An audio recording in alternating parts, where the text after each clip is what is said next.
to have so many people here. It's a holiday today, so it's very hard to bring people to an event, and it's just amazing you guys could make it.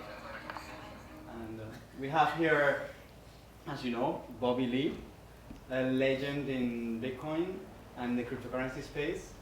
And we're going to have a conversation about everything related to the birthday of Bitcoin and everything that has happened until now and what we expect to happen in the future. Thank you. Thank you, Bobby. Yes, I'm very excited to be here. And let's give him a round of applause for the beautiful piano music. Next time he hosts a concert, playing the piano. He is very good. Yeah. So how do you want to kick it off? So actually, I wanted to talk about this thing because of the wallets and everything. I was collecting coins when I was little, and that was kind of a passion for me. I think my grandma maybe was the first one to give me some silver coins. Oh, wow. And maybe, I don't know how old I was, maybe 4 or 5. And since then, I just had a growing collection of coins. And I think you basically had the same kind of hobby, yes, right? Yes. So I started collecting coins probably around 6 or 7. I did get a silver coin. I grew up in West Africa in the Ivory Coast. So at one time they minted one of the very special coins of pure silver, about 1 ounce of silver. But I also collect a lot of coins from all the countries visited as a child, as a kid on vacations. Oh my God. But the problem is I end up with a bag of all these coins with different denominations, but it all end up being worthless. So it's a sad ending to what should have been a good story. That's so funny because the same thing happened to me. No, I have the same story. I also was collecting coins from all over the world. Yeah. And I could see how the value of the coins was like going to zero so fast. I was like, it's like. Yeah, well, now it's all in the museum. I was checking the value. How much is this worth? And then like 2 years later, it was like worth much less. I was like, that's right. Yeah. What? Any other coin collectors in here? I collect the stamps as well. Stamps collectors. It all leads to Bitcoin, right? Right. Yeah. Right. I mean, what brings us here, I guess, is that we went from collecting physical coins to collecting digital coins, and in your case, you continue to like stick to the physical, and that's like so interesting. Yeah, so so people asked me how I got into Bitcoin 10 years ago in 2011. And so from early young age, my brother's Charlie, so some of you may know him. So I was collecting coins, stamps and coins. And then eventually, after college, we started really investing in gold, buying gold coins. So in America, the gold coins were called the Golden Eagles. So these are coins made by the U.S. Mint. Even as a child, I would for a very special birthday or something like that. So these are South African Krugerrands, also the Canadian maple leaves, American eagles, and the British. What do they call it? They call it not the British, but the maple leaf. The maple leaf has a crown. Has the Queen of England on the reverse side. So those are the gold coins I collected as kids. You know, very, very dense. If you've ever held gold, it's very dense, very heavy. It's heavy. Small coin, so it's very amazing. Yeah. Right. And then that's how when we discovered Charlie, when he told me about Bitcoin, we were talking about it. Like, what would give it value? Why is Bitcoin valuable? And this was in 2011. Okay. At the time, Bitcoin was barely. I think it was below $1, above $1, and we're like, oh, how could this be valuable? And then it crossed $10. I'm like, oh, freaking out! It's too expensive now. So we thought back to gold. Why is gold valuable? Because when we bought gold, I bought gold. So my story is, anyone play poker? Lots of poker players. So I started playing poker in 2002, so 20 years ago. I learned about poker in an airline magazine. I was like, oh, there's a poker tournament, World Poker Tour. So I watched it on TV, started playing poker, and then I played online poker in the U.S. And then in 2003, the first year I played online poker, I made about $10,000 in earnings. Okay, and I took all that money and bought gold. So I bought these gold coins with my poker earnings, and then I slowly built up a collection of gold coins, and then that led to Bitcoin, right? So it was playing poker, buying the gold coins, understanding Bitcoin, and investing in Bitcoin. Oh, so that's my connection. That's so interesting because it's gold that brought you to Bitcoin. And it is. And it's funny, your brother also created Bitcoin's silver, right? Yes. Like Litecoin, that's like marketing genius. The marketing, it's the silver to Bitcoin's gold. That's right. That makes sense now so much. Yeah. Like how you came to through gold. Yes. Because it's very different from my path. Like I wasn't even looking at gold as a store of value or anything like that. Just read Satoshi's paper instead. Oh, you read Satoshi's paper, right? Wow. And that's what brought me to Bitcoin. Okay. Good. How many of you have read Satoshi's paper? That's a good one. A few, 3, 4, 5, 6. Good. We have Bitcoin trivia at the end, and one of the questions will be related to Satoshi's Bitcoin paper. So you could. Is it too late to read now? You can bring it. It's only 13 pages. You can just open it up, read it now as we do this again. Brush up on your. Yeah. We're gonna give out a degree. We're gonna give out a PhD in Bitcoin afterwards. So, I want to talk to you about how has it been, like from 2011 until now. What have you seen? What changes have you seen in the Bitcoin and cryptocurrency space? It feels like a lifetime ago. It really does. I don't know how early you guys have come into Bitcoin. Anyone in Bitcoin in early 2011, 2012? 2013?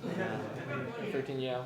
Feels like an epoch or two ago. Well, it was like 2 block halvings ago. It's actually no. It was 3 block halvings ago. Am I right? Yeah, 3 block halvings ago. Right. Yeah. So I think that one of the earliest. So I learned about Bitcoin when I was in China in 2011. So I was working in China. I was working for Walmart e-commerce in China. Right. I learned about Bitcoin through one of my long distance phone calls with my brother. And I visited the US, I talked to him more. And I remember when I came back, so I would start mining Bitcoin myself using a computer with graphics cards. So back then we would buy these ATI Radeon, graphics cards. I don't know if you guys know that. I remember there was one summer day I would go to every one of those stores, those computer stores that sells computer motherboards and graphics cards. And everyone I went to, I was asking for this graphics card and it said sold out last week. I go to the next store, it said sold out last week. So it was all sold out. So I knew one guy in Shanghai was mining Bitcoins before I was. He or she bought all the graphics cards before I got a chance. So I was really bummed out. Yeah. But the other reality was, I learned later that graphics cards weren't only used for mining Bitcoin. At the time, it was very popular to hack SIM cards. So the telephone SIM cards. So there's a program you could use to hack the SIM card, to copy your SIM card, and you needed the graphics cards to do that. And the reason I know that is because when the iPhone came out in 2007, I would have to go hack a SIM card to copy my China mobile card number onto a new SIM card so I could use it in the iPhone, because the iPhone wants a US SIM card. So we had to hack it to make it work. So I was one of the very early users of the iPhone in China in 2007. Oh, wow. Yeah, so a lot of hackers out there. iPhone 1. Huh? That was the first iPhone. Yeah. So a lot of hackers all over the world, using graphics cards to hack SIM cards and to mine Bitcoin. Yeah. Oh, wow.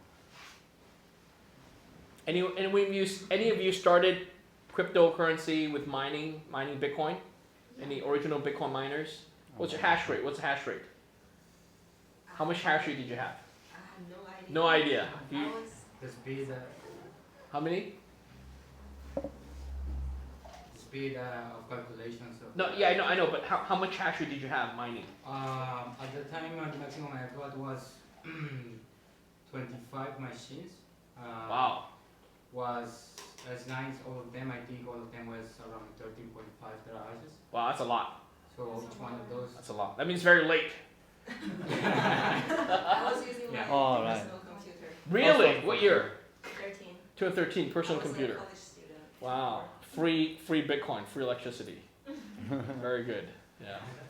So when I started mining, each graphics card had 220 mega hash and had 4 of them, 880 mega hashes. So less than 1 gigahash. Less than 1 giga. Less than 1 Oh, gigahash. wow. Yeah. That was 2011. 2011. Right. Yes. It changed a lot very quickly. Yes. It was the A6 came out the following year. Right. So. And but your brother started Litecoin earlier, right? And He started Litecoin in October of 2011. Oh, okay. So the crazy story is he started, he didn't tell me. He didn't tell me. So I was mining Bitcoin, and the background is, you guys don't know this. Back at that time, there were already altcoins. There was a coin called Sex Coin, there was a barbecue coin, there's all these different name coin, 2011. Coin. Yeah, a bunch of different ones. A lot. And there's one that was a fork of Bitcoin called IO Coin. So it came out in August, September of 2011. And then my brother and I were telling each other, hey, we should switch to mine IO Coin. And because of the low difficulty, we switch our Bitcoin hash power to mine IO Coin. We get a lot of IO coins and sell it for Bitcoin and then switch back.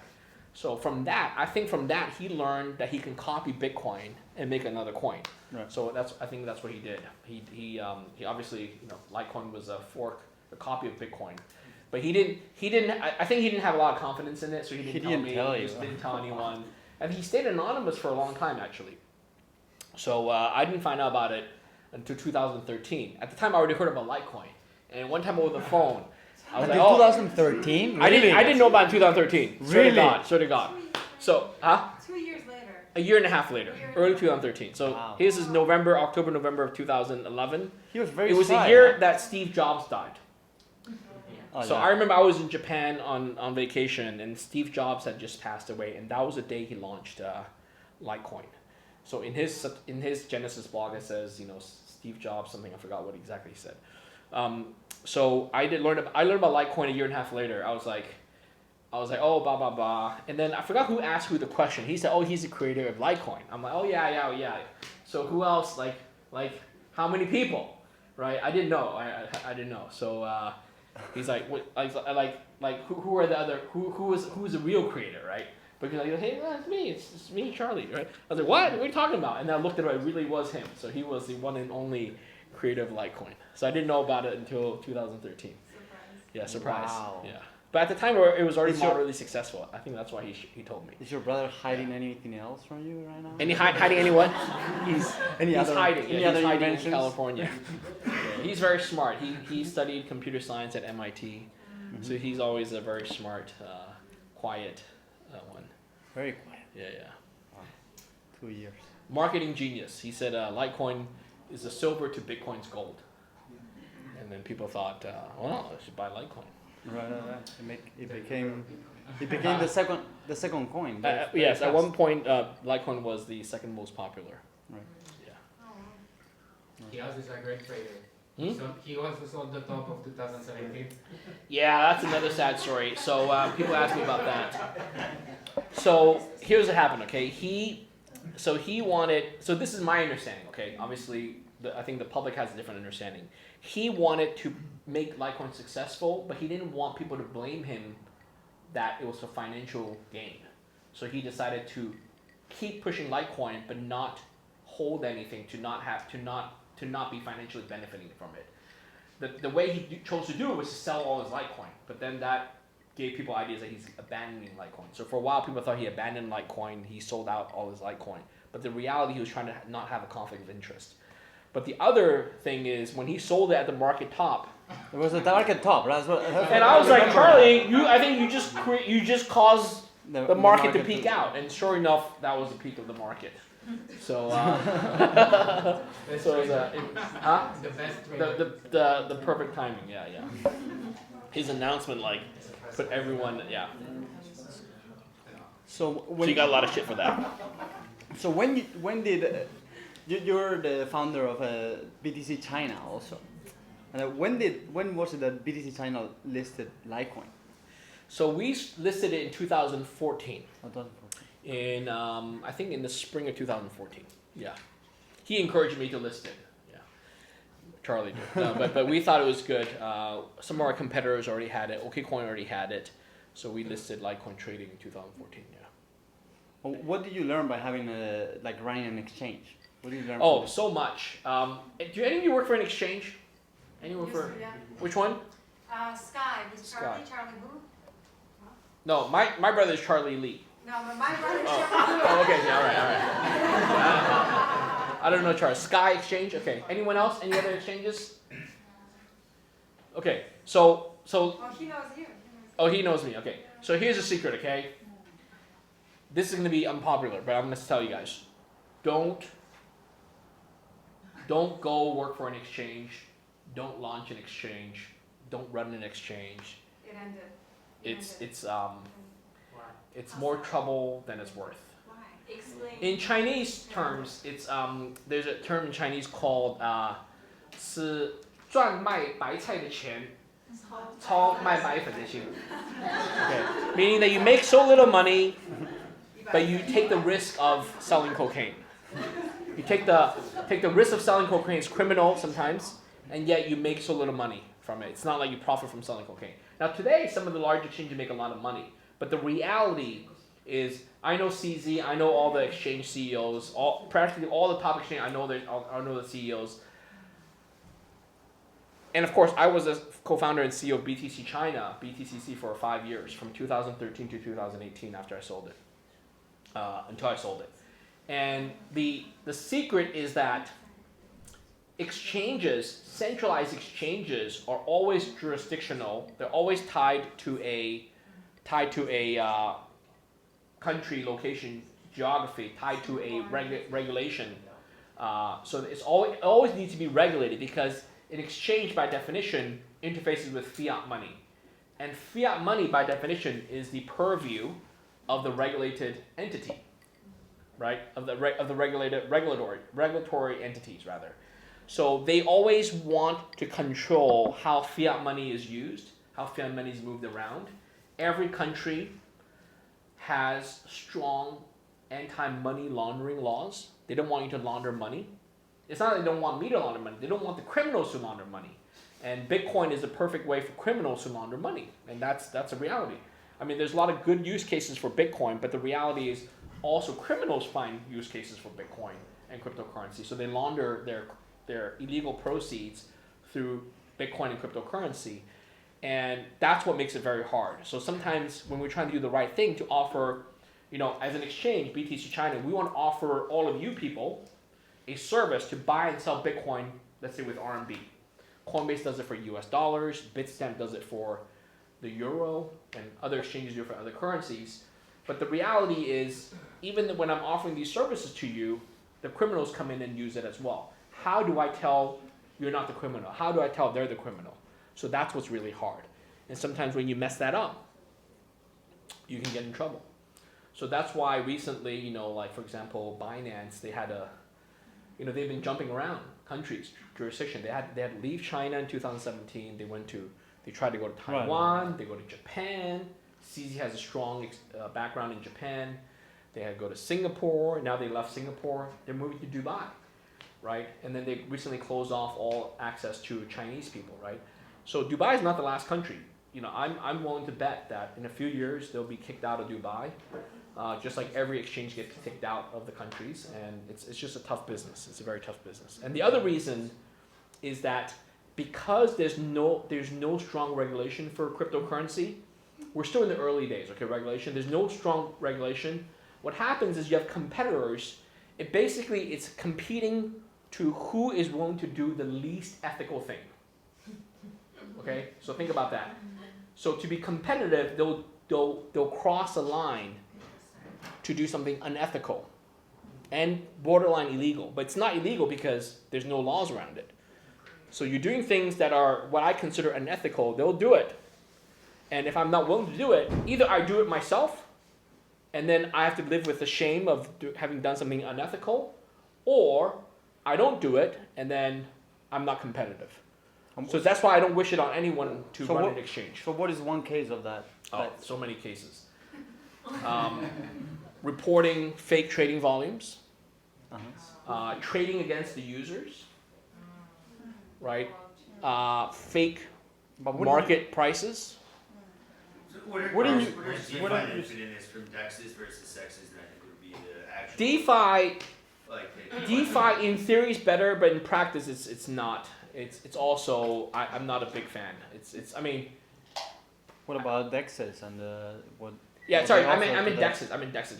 Yeah. not Decentralized exchange. It depends how popular it is. If it's sparsely liquid, it's just as crap. OpenSea, they were trading against their own NFTs. Oh yeah, you see that at OpenSea. I mean, there was a case about that. Some product managers trading their own NFTs, stuff like that. So it's good at, like, basically is a dilemma, right? I think.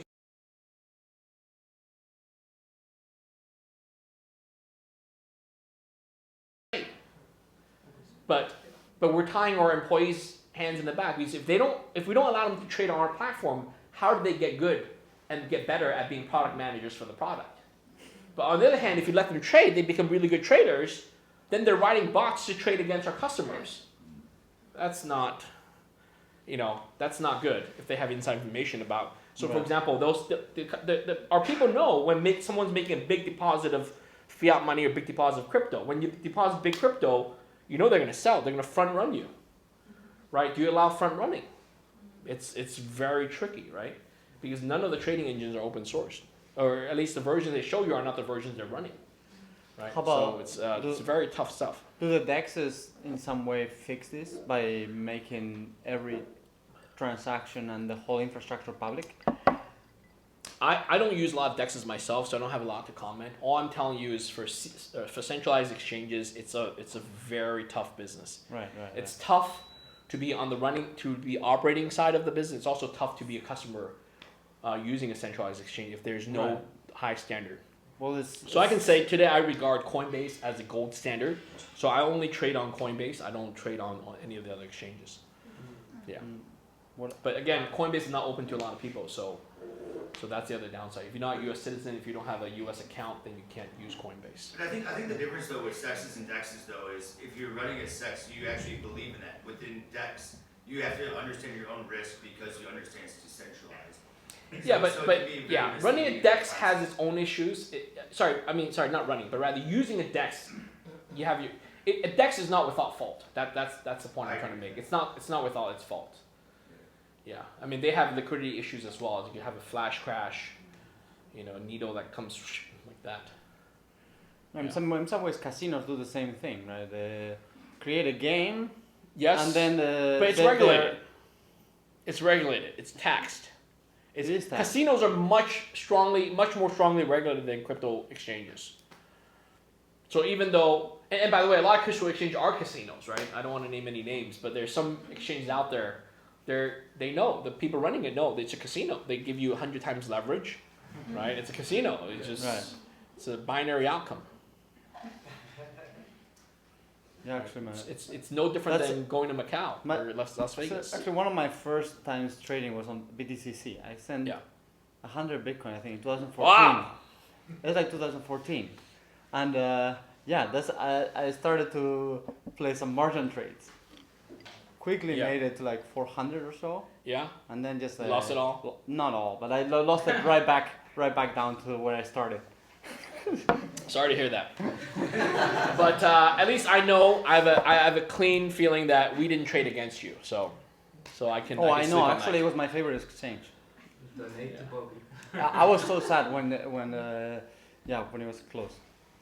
It was definitely my favorite. I was very happy when we closed down. I honestly, it was. So on the one hand, when China closed us down in September of 2017, right? We all shed a tear. We're like, oh, sad. We have to close it. But in some ways, it was a big burden that got lifted from my shoulders. So I don't have to keep running it, right? And then we end up selling the rest of the company to some. It got acquired in January 2018. So I got lucky. I got lucky that an acquirer came and bought our business even after we closed on the China business. Yeah, I remember. So I'm very proud to say BTC China and BTCC were we're probably one of the only one of the first large exchanges to shut down cleanly, give all our customers all their money back.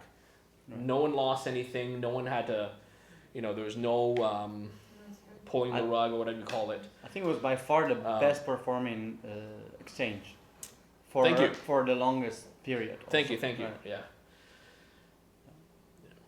Yeah, I remember. I think maybe also Michael, the CTO. Yes. But I remember he told me he just like would wake up any time during the night for whatever reason Yeah. to fix any bugs, any Yes, problems. yes.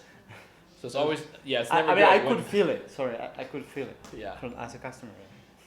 So I tell people, it's not a joke, but I tell people you can't pay me enough to go be the CEO, to go run an exchange. Not even Coinbase, not even Binance, not even the biggest ones. I'll never do it. I'll never do it. It's just not worth the risk, not worth the headaches. Yeah. Why do you love Coinbase? Why do I? Love Coinbase. It's not I love Coinbase. I'm a U.S. citizen, so and I stay on the good side of taxes, paying my taxes. So I just use Coinbase and pay all my taxes. It's easy. Life is simple like that. Okay. What about Binance? Well, Binance is not open to U.S. citizens. So if I use Binance, I have to hide my U.S. identity, and then Binance doesn't report the activities to the U.S. IRS, and then I'd be cheating the IRS, or I have to self-report. So it's just for all these reasons I don't touch Binance. Yeah. What have you been doing after quitting? After quitting, I haven't quit yet. So After setting your company. so for those of you who don't know, I sold my company in 2018, and then I started a new company called Ballet in 2019. So we make cryptocurrency hardware wallets. Yeah. Did some of Not a you lot. get these red envelopes, Chinese red envelopes? So these are really nice. They're really nice. I really like them. The quality ended up much better than I expected. Just if you take it out of the plastic case. They look great. These are gift cards. Our main business is hardware wallets, cold storage wallets. Okay, so these are multi-currency cold storage wallets made of stainless steel, very high-end, durable, bearer assets. And then these are gift cards. These are single-use gift cards. So the idea is you load it with Bitcoin. It's Bitcoin only, okay? That's why they sell for cheaper, right? It's 5 for the same price as 1. So there's single currency, Bitcoin only. You load it, and you can give it as hongbao to someone for Chinese New Year. You have neighbors, children, you have nephews, nieces, you have parents you want to give hongbao to. Tell them you work in the industry, give them some Bitcoin. We have 3 designs, and it's used once only. So you only load Bitcoin once, and then we hide the address for you. But you can scan the QR code to get the deposit address. You can load Bitcoin, and then it's open standards, BIP 38 standard. So I created this company 3 years ago. Actually this week marks our 3-year anniversary when we started Ballet. So I've been doing this for the last 3 years. I'm very excited, passionate about this company. Yeah, I could. Someone earlier was asking me what am I passionate about? I'm still passionate about Bitcoin. I've been in Bitcoin for 10.5 years, and I'm still very passionate. That's why, of all the events, a lot of times people invite me to go speak at DeFi events, at NFT events, at blockchain events, at altcoin events, and I'm like, sometimes I go, sometimes I don't go. Sometimes they pay me to go, but this one I'll show up free. Because I'm passionate about Bitcoin. Today's Bitcoin's 13th birthday. So for 13 years of Bitcoin, my company sponsored, we brought 13,000 RMB worth of gifts to share with everyone. All the cards you got. 5 cards sell for 268 RMB. We have these wallets. I have a Bitcoin trivia. Yeah. So Bitcoin trivia, for everyone who gets the answer right will get 1 free wallet. And then if I'm in a good mood, I'll give out some free Bitcoin as well. Yes. Get him another drink. And what? Get him another drink. More drinks. More drinks. And I also brought some whiskey. I'll tell you about the rules of this later. There's some conditions. Yeah. Thanks for the drinks on the house. Cheers. Yes. Cheers, everyone. Thank you. Happy birthday to Bitcoin. So all through the last 10 years, I've been telling people Bitcoin is so young, it's not even a teenager yet. So in English, you become a teenager when you turn 13 years old. So today, Bitcoin, for the first time, is now a teenager. So welcome Bitcoin as a teenager.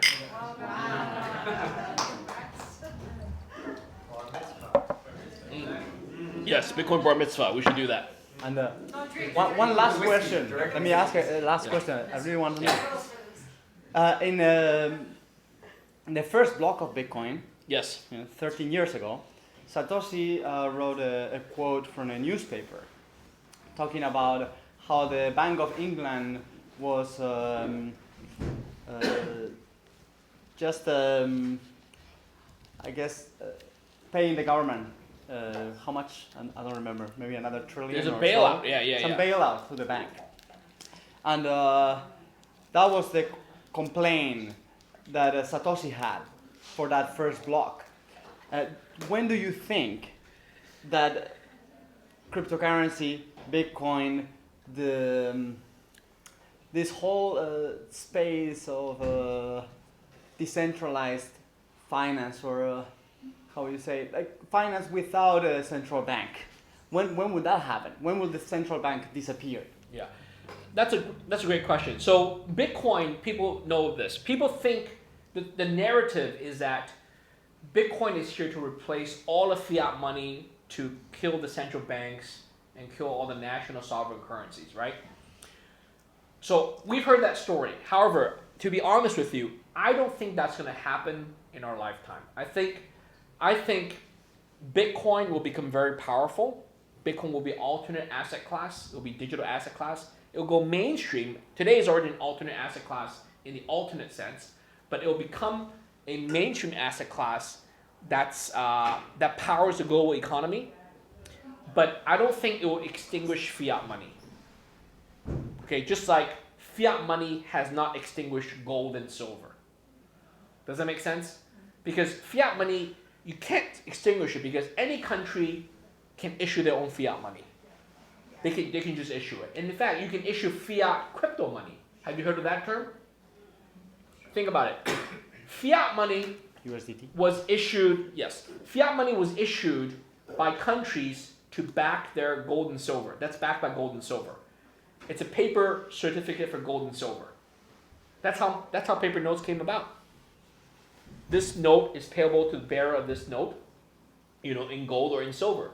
The US dollar was gold certificate, silver certificate. Okay, so countries always have the right to do that. And today we already have fiat-based crypto money, crypto-based fiat money, and that's USDT. Right? And you can also have, so that's crypto, let me clarify. So we have crypto-based, so we have fiat-based crypto, which is USDT. The base is fiat, but it's crypto on top of fiat. So the crypto represents a fiat. That's what USDT is, right? Bitcoin is raw Bitcoin. Bitcoin is not backed by anything. That's what makes Bitcoin valuable. A lot of people get that wrong. A lot of newcomers think, how can Bitcoin be valuable if it's not backed by anything? I'm like, that's precisely why it can be valuable, because of its attributes, because it's limited and it's freely transactioned, right? It's decentralized, permissionless. That's what makes Bitcoin valuable. It doesn't need to be backed by anything. Because as soon as something is backed by something, that means it depends on that thing. Okay? So, for example, anytime, I'll explain that later, the passwords thing. But back to USDT. USDT is backed by the USD reserves rendered by Tether Corporation. So the problem is there's a single point of failure, right? Tether Corporation, right? So that's the issue, right? That's why, digital RMB, I don't want to say too much about that, but I think you can guess my views on digital RMB. So in light of that, let me make my final point. So you can never kill fiat because in the future you will have fiat, the reverse of USDT. So USDT is fiat on the bottom. They package it in crypto so you can move it around. Correct? They'll do the reverse. A country like El Salvador has made legal tender of what? Of Bitcoin. What they can do is, in the future, they can package fiat money around Bitcoin and start giving that out. Bitcoin certificates. Okay? And the problem with that is they're going to overprint again. Does that make sense? So you'll never kill fiat because they can always do it. And then every time they do it, it's gonna go south because they overprint it, so to speak. How about what? like Luna, like Terra Luna. Algorithmic. No, that's fine. That's I'm fine, just yeah. commenting about Right, fiat right. money. That Bitcoin and cryptocurrency will never kill central banks. Because central banks can always be there. The question is how much power they have. And I think Right. for that, I think the power will go down. Power will continue I to think go the down. power right? will go down, yeah. Well, we have time for one last question. Anyone from the audience? Go ahead. Alright, well, thanks for the time. And so I guess like given what's going on this year in terms of 2021 being cryptocurrency sort of year, and also with like China FUD that's been happening, and with what is the outlook for the space? Say within China, if there's still a lot of people interested, whereas like what's going on non-China and other. Yeah. So okay, two things. I want to first admit a mistake. Last year, I made a bold prediction. Bitcoin will go to 280. 200. 280, 300, $333,000. Okay. So I hereby by December 2021. So apparently December 2021 has already passed, and apparently Bitcoin never crossed $80,000, not even $70,000. So I admit, sorry about that, my bad. But it did pass the price of a Tesla Cybertruck. So I so on remember. Twitter, I'm gonna give out a Tesla Cybertruck. I'm gonna pick the winner this week. Right. Really? One of my followers who retweeted it. Oh, So wow. I'll pick the winner. So I'll do it. There will be two tops. That's right. Two tops. I did say two tops. Yeah. So it's good and bad, right? We Bitcoin never hit $200,000, $300,000 in 2021. But at the same time, I can tell you, I feel confident the bull market is not over yet. And here's why I can tell you that, okay? Because all of 2021, we saw two peaks. The first peak was $64,000 in April, right? Mm-hmm. Something like that. April 26th, Right. yeah, something like that. The second peak was $69,000 in, I forgot, September, October? November? Okay. In both cases, the price didn't go up very fast. In my opinion, okay, based on my 10 years of experience, based on my 5 years of running one of the top exchanges, seeing the trading patterns and the price, candlestick price movements, my opinion is that Bitcoin, for it to reach a peak, a bull market peak, the price has to go up by 50% to 100%, meaning double the price within this short period of time, between 10 and 15 days. If it doesn't double within 10 and 15 days, it hasn't hit the peak. So all of last year, the price did not double within a week or two. Okay, when it really hits the peak, it's gonna go boom like that. And then it's gonna crash down. Okay?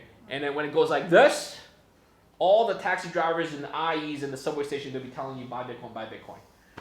When people have no business telling you to buy Bitcoin, when they tell you to buy Bitcoin, that's when we hit the peak. Okay, because they're just buying Bitcoin at that time. Okay, that's one indication. The other indication is the Bitcoin network never got clogged down. The transaction never got clogged down.